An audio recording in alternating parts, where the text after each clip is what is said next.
자, 오늘 우리가 읽은 이 이사야 12장의 말씀은 이제 이사야가 소명을 받은 6장.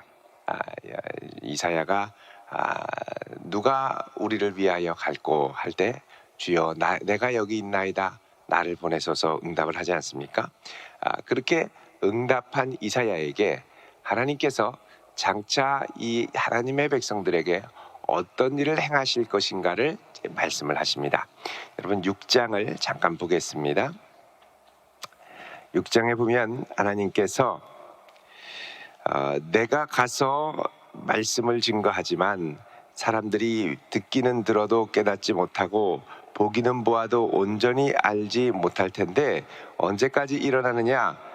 이 토지가 11절 끝에 이 토지가 황폐하게 되고 하나님이 사람들을 멀리 옮기셔서 이 황폐한 곳이 많을 때까지, 포로가 될 때까지. 근데 그 중에 10분의 1이 남아서 돌아온다고 하더라도 이것마저도 황폐하게 된 다음에 이 이스라엘 땅에 밤나무, 상수리나무, 포도나무 다 배임을 당해도 그루터기가 남아있는 것 같이 거룩한 씨가 이 땅에 남아있을 텐데 그 거룩한 씨가 남아있는 것을 통해서 이제 구원을 일으킬 것이다 라고 약속을 하시죠. 자, 이 사명을 갖고 7장, 8장, 9장, 10장, 11장에 이사야가 하나님의 말씀을 증거하며 이제 이스라엘의 앞에 대해서 또 왕이 어떤 태도를 취하고 또 이스라엘 백성들이 어떻게 하나님을 신뢰할 것인가에 대해서 말씀하시는데, 그래서 이제 처음으로 간 게 아하스 왕에게 가서 징조를 구하라고 하지만 이 아하스 왕이 징조를 거부하니까 이때부터 하나님이 주시는 아주 기이한 징조가 나타납니다. 그건 바로 제일 연약한 아기를 통해서 아기. 그래서 7장 14절에 유명한 처녀가 잉태하여 아들을 낳고 그 이름이 임마누엘이라 할 것이다 라고 말씀을 하십니다. 그 이후로 하나님이 계속해서 어린 아이를, 그래서 8장 3절에는 마할살랄 하스바스 이 아기를 통해서, 9장에는 이제 아기 왕이죠. 6절에 한 아기가 우리에게 낳고 한 아들을 우리에게 주셨고 이분이 바로 기묘자 모사 전능하신 하나님 영존하시는 아버지 평강의 왕이다. 이렇게 해서 이 아기를 통한 징조에 대해서 말씀을 하신 후에 이제 10장에 하나님께서 그 아기를 통해서 역사를 하시기 전에 아수르를 이제 나중에 심판하실 것이고, 왜? 도구였던 아수르가 교만하게 바뀌어서, 그리고 하나님이 한 가지 사람을 통하여 이 아기가 여호와의 싹이고 한 가지 사람을 통하여 역사하실 것이다 그럽니다. 그게 이제 우리 어제 묵상했던 11장에 나오는 이새 줄기에서 나오는 한 싹, 그리고 이새의 뿌리에서 나오는 한 가지. 근데 이 가지가 히브리어로 넷제르라고 그랬습니다. 넷제르는 헬라 음역으로 하면 나사렛이죠. 그래서 마태복음 2장 23절에 보면 예수님이 나사렛에 가서 사실 때 이는 나사렛 사람이라 함을 이루려 하심이라 이렇게 말씀합니다. 나사렛 사람을 이루려 하심이라 라고 하신 말씀이, 그리고 나나주에 보면 이 이사야 11장 1절의 말씀으로 나와 있죠. 근데 이사야 11장 1절에는 나사렛이라는 말이 나오지 않습니다. 뭐가 나오느냐? 한 가지가 나서 결실할 것이다 이렇게 말씀하죠. 그럼 이 가지가 누구냐? 바로 넷제르, 나사렛이라는 것. 한 나사렛이 나서 결실할 것이고, 이 나사렛 넷제르 사람, 가지 사람 위에 2절에 여호와의 영이 충만하게 강림을 하셔서 구원의 역사를 이루고, 또 4절에 공의로 가난한 자를 심판하고 또 입에 막대기로 세상을 치고 입술의 기운으로 악인을 죽일 것이다. 이게 바로 나중에 장차 메시아가 행하실 심판의 권세, 사법적 권세를 말씀하는 것이라고 이야기를 했습니다. 그래서 이게 바로 우리 어제 주일에 보았던 요한계시록에 이제 예수님이 부활하신 영광의 모습으로 이제 나타나셨죠. 우리 요한계시록 잠깐 보시면 1장, 환상 가운데 사도 요한에게 나타나셔서 요한계시록 1장에 16절, 그의 입에서 좌우에 날선검이 나오고 그의 얼굴은 해가 힘있게 비치는 것 같더라. 영광의 주님이 좌우에 날선검이 나온다. 이게 뭐냐? 사람을 심판하는 사법적인 권세. 근데 이 사람을 심판할 때 무엇으로 심판하느냐? 공의와 정직으로 한다는 겁니다. 우리 11장 4절 다시 이사야로 오시면, 자, 이렇게 해서 이사야가 이제 이 한 가지 사람을 통하여 하나님의 구원 역사가 일어나게 될 것이고, 이 가지 사람이 사역을 하니까 11장 10절에 그날에 이새 뿌리에서 나오는 한 싹, 9장에 말하는 여호와의 싹이죠. 여호와의 싹. 이 싹이 나중에 이제 많은 열방에 있는 사람들을 주 앞에 돌아오게 하실 것이고, 그때 11절 12절에 나오는 많은 열방의 사람들이 돌아오게 할 것이다. 이게 사도행전 2장에 성령 강림 하실 때 이 지역에서 온 사람들이 이걸 보고 회심을 하는 역사가 일어나게 되죠. 이때 에브라임의 질투가 없어지고 유다를 괴롭게 하던 자들은 끊어지고, 그러니까 에브라임과 유다 사이의 반목, 이 산에서도 말고 저 산에서도 말고 아버지께 진심으로 예배하는 때가 올 텐데 곧 이때다. 그래서 예수님의 사역과 성령의 사역으로 이 모든 것들이 일어나며 이 만민이 회복이 되는 때, 이게 바로 이사야 6장에서 이사야가 소명을 받은 후에 7장부터 11장까지 장차 오실 메시아의 사역을 기대하며, 또한 그 당시에 여호와를 전심으로 의뢰하며 얻을 구원에 대해서 이제 예언을 했던 사역입니다. 자, 이 예언의 사역 부분의 결론이 바로 오늘 이사야 12장의 말씀입니다. 그리고 이제 13장부터 27장까지는 계속해서 열방, 이스라엘을 괴롭혔던 세력인 열방에 대한 심판을 하나님이 이제 말씀을 하십니다. 자, 그럼 그 결론적인 하나님의 구원에 대한 이 결론적인 부분이 바로 오늘 이사야 12장의 말씀인데, 자, 이 12장 1절에 이렇게 시작을 합니다.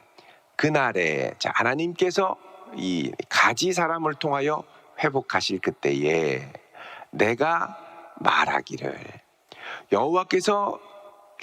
여호와여 주께서 전에는 내게 노하셨사오나, 자, 예전에는 하나님께서 내게 노하셨사오나 이제는 주의 진노가 돌아섰고 주께서 나를 안위하시오니 내가 주께 감사하겠나이다. 자, 주께서, 하나님께서 왜 이 이스라엘 백성들에게 노하셨습니까? 하나님께서 싫어하시는 죄악으로부터 돌이키지 않았기 때문입니다. 돌이키지 않았기 때문이죠. 그런데 이제는 주의 진노가 돌아서고 안위를 하셨습니다. 무엇 때문에 가능했느냐? 이 가지 사람을 통해서 가능하게 된 거죠.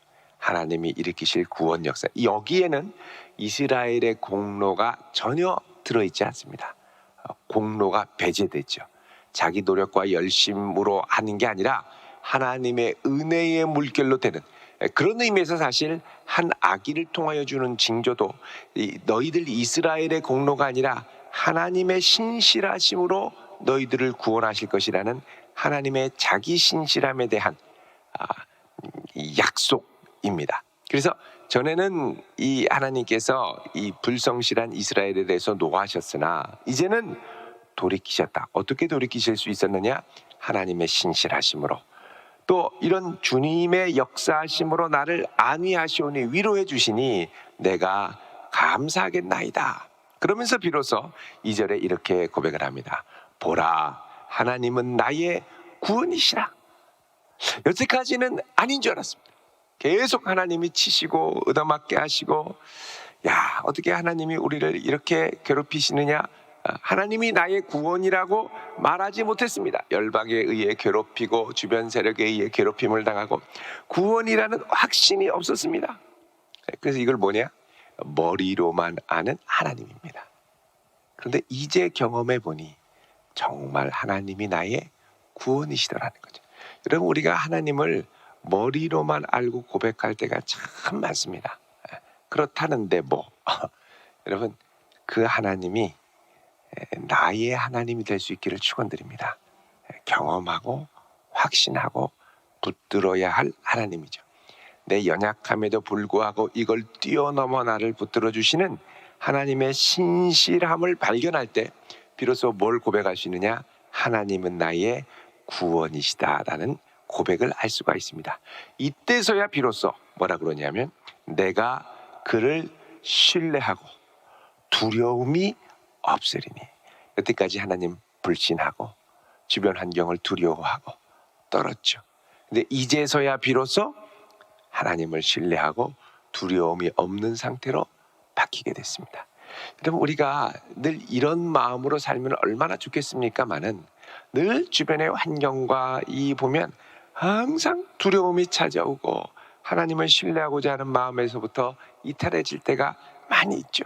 근데 이제서야 하나님을 신뢰하고 두려움이 없는 상태로까지 나아가게 됩니다. 이제서야 발견하는 게 뭐냐? 주 여호와가 나의 힘이시고 나의 노래시고 나의 구원이 되신다는 거죠. 나의 참된 구원은 여호와 하나님밖에 없다. 이 확신이 있으면 사실은 어떤 어려움이 와도 우리는 딱 한 분만 찾게 됩니다. 하나님께 무릎 꿇고 기도하기 시작하는 거예요. 주님의 능력과 도움을 구하는 거죠. 그런데 이 확신이 없으면 어떻게 되느냐? 하나님 빼고 내가 할 수 있는 건 다 하게 됩니다. 여러분, 오직 주님께만 의지할 수 있는 믿음의 성도 될 수 있기를 바랍니다. 자, 이런 하나님을 신뢰하자. 3절에 그러므로 너희가 기쁨으로 구원의 우물들에서 물을 기르리로다 그러죠. 여러분, 이 이스라엘에서 이 우물이라는 건 생명줄과 같은 겁니다. 특히 이 유다 지역은 이제 조금만 예루살렘만 하도 그렇습니다. 예루살렘 도시가 있습니다만 예루살렘에서 이 남쪽이나 이 동쪽으로 조금만 가면 그 다음에는 유대 광야입니다. 그러니까 예루살렘에서 광야가 보여요. 적막하고 상냥하죠. 그런 데로 갈 때도 마을이 가끔씩 이렇게 이제 있는데 그런 마을은 예외 없이 뭐가 있느냐? 마을 입구나 마을 안에 한가운데 우물이 있습니다. 우물이 그냥 나오는 게 아니라 아주 깊이 파야 거기서 나오는 거죠. 이 우물은 곧 구원의 우물인데 너희가 기쁨으로 구원의 우물들에서 물을 기르리로다 그러죠. 근데 여러분, 예전에도 우물이 있었는데 이게 어떻게 된 거냐? 여러분, 예레미야 2장 13절을 보면 이렇게 말씀을 합니다. 한번 보겠습니다. 예레미야 2장 13절 1051쪽입니다. 같이 읽어보겠습니다. 시작. 내 백성이 두 가지 악을 행하였나니 곧 그들이 생수의 근원되는 나를 버린 것과 스스로 웅덩이를 판 것인데 그것은 그 물을 가두지 못할 터진 웅덩이들이니라. 아멘. 하나님이 두 가지 악을 이 백성이 행했는데 첫 번째는 생수의 근원되는 나를 버린 것. 자, 인생의 생수의 근원은 오직 하나님께로부터만 나온다는 겁니다. 근데 생수의 근원이신 하나님을 버리면 다른 데서 생수가 있을 줄 아는데 아니라는 거죠. 착각. 그래서 하나님을 버리면 그 다음에 무슨 현상이 나오느냐? 스스로 웅덩이를 팝니다. 생수의 근원은 하나님인데 하나님 저버리니까 스스로 살 길을 찾고 스스로 웅덩이를 파는데, 근데 그 웅덩이는 어떤 웅덩이냐? 물을 가두지 못할 터진 웅덩이라는 거예요. 내가 이거 파가지고 내가 잘 먹고 잘 살 줄 알았는데 파는 족족 새는 겁니다. 그래서 이게 안 되는 건데 하나님을 버리는 순간부터 착각이 되고 믿음이 오는 거죠. 물을 가둘 줄 아는 거예요. 생수를 확보할 줄 알고 막 파고 그러는데 결국은 다 터진 웅덩이를 파게 되더라는 거예요. 여러분, 주변에 보면 터진 웅덩이 파는 인생들이 참 많습니다. 그래서 우리가 세월이 지날수록 오직 주님을 신뢰하며 믿음으로 나가야 될 줄로 믿습니다. 자, 다시 오셔서 그러므로 너희가 기쁨으로 구원의 우물들에서 물을 기르리로다 그러죠. 그래서 생수의 근원 대신 나중에 예수 그리스도가 우리에게 오셨습니다. 자, 이런 구원의 역사가 이제 펼쳐지는데 여태까지는 몰랐던 거죠. 이제서야 2절에 보라, 하나님은 나의 구원이신 보라. 여태까지는 못 봤습니다. 못 봤습니다. 이제서야 깨닫는 거죠. 그래서 사실 우리의 믿음이 머리로만 머물러 있지 말고 자꾸 이게 머리로 올라가려고 하는 걸 자꾸 가슴으로 끌어내려야 합니다. 가슴으로. 4절에 그날에 너희가 또 말하기를 여호와께 감사하라, 그의 이름을 부르며 그의 행하심을 만국 중에 선포하며 그의 이름이 높다 하라. 자, 이제 이 하나님 구원의 우물 되신 하나님께 드리는 감사와 찬송을 나 혼자만 알고 있는 게 아니라 어떻게 하느냐? 만국 중에 선포하며 알리는 부름으로 우리를 초대합니다. 5절에 여호와를 찬송할 것은 극히 아름다운 일을 하셨음이니, 자, 구원의 역사와 생수를 주신 것이죠. 이를 온 땅에 알게 할지어다. 자, 내가 경험한 구원의 역사의 감격은 항상 나로만 그치는 게 아니라 내 주변으로 항상 퍼져 나가야 됩니다. 여러분, 그래서 내가 알고 있는 이 복음이 내 주변으로 막힘없이 퍼져 나갈 수 있는 은혜를 달라고 기도할 수 있길 바랍니다. 자꾸 증거해야 됩니다. 자꾸 퍼져 나가야 됩니다. 또 우리 교회만이 아니라 이 주변 지역으로, 대전으로, 세종으로, 또 열방으로 여러분 퍼져 나갈 수 있기를 날마다 기도할 수 있기를 바랍니다. 자, 6절에 시온의 주민아 소리 높여 부르라, 이스라엘의 거룩하신 이가 너희 중에서 크심이니라 할 것이니라. 자, 여태까지는 이스라엘의 거룩하신 하나님이 이들에게는 작게 보였습니다. 대신 누가 더 크게 보였습니까? 아수르가 더 크게 보이고, 아람이 더 크게 보이고, 또 북이스라엘이 더 크게 보이고, 자기 빼고 다 크게 보이는 거. 그러나 나와 함께 하시는 하나님이 크게 보이기 시작하면 다른 것이 이제 작게 보이기 시작하죠. 주님 한 분만으로 충분하게 되니까 다른 거 그렇게 크게 보이지 않게 됩니다. 그래서 이스라엘의 거룩하신 하나님이 우리 중에서 제일 크신 하나님으로, 그래서 여러분 우리가 믿음 생활을 이왕하는 거 전심으로 가슴으로 믿으며 나아갈 수 있길 바랍니다. 머리로만 믿고 머리로만 계산하다가는 안 되는 게 너무나 많습니다. 그래서 내 가슴이 식으면 다시 주 앞에 나와 기도하며 찬양하며 가슴이 뜨거워지도록 기도하고, 주여 생수의 근원 되신 내 주를 끝까지 의지하게 하옵소서.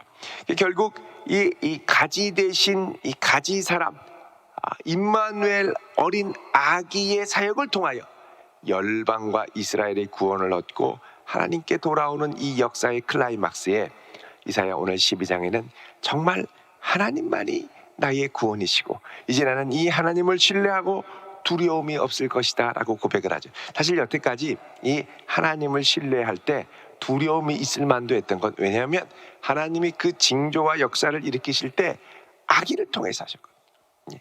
눈에 보일 때는 약해 보이는 것을 통해서 하셨거든요. 그래서 사실은 약함을 통하여 구원을 이루시고 연약함을 통하여 하나님의 강함을 드러내시는 그 하나님의 기이한 역사까지도 우리가 받아들이고 신뢰할 줄 알아야 됩니다. 여러분, 항상 크게 시작하는 게 아니라 미약한 시작으로도 감사하며 나아갈 수 있길 바랍니다. 그럴 때 하나님께서 그걸 통하여 구원의 놀라운 역사를 우리 가운데 행하시게 될 줄로 믿습니다. 이 하나님을 의지하는 복된 성도 되시기를 주님의 이름으로 축원드립니다. 기도하겠습니다.